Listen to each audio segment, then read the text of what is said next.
Hey, what's up sa inyo mga kumpare at kumare? Magandang umaga.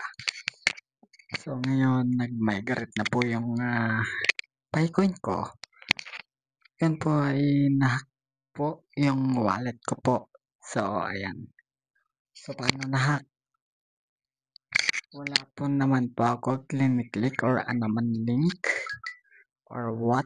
Basta na lang inantay ko na mag-unlock and sinusubukan kong unahan yung hacker na yun, mga kumpare kumare. Wala talaga eh. Naunahan pa rin ako eh.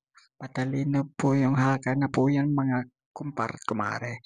So papakita ko po yung props ko.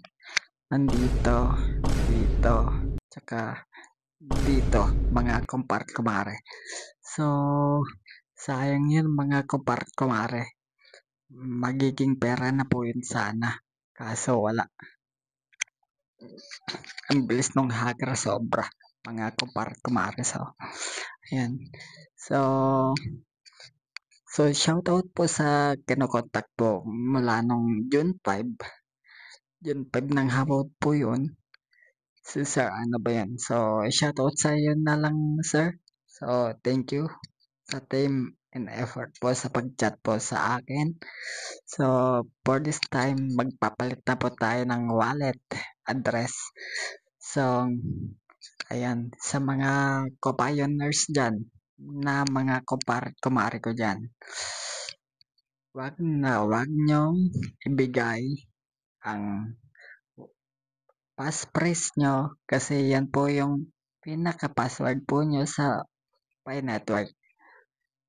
Yun lang yung may papayo ko sa inyo mga ka-pioneer na nakakakita po nitong video na to. So marami pong salamat. So hanggang dito na lang ulit mga kumpare kumare, quick video lang po to. And maging aral na po sa lahat ito. May next migration po daw mga kumpare kumare, hindi ko alam kung kailan po yun. So hintay na lang mga kumpare kumare. Hanggang dito na lang and God bless you all and thank you for watching my video.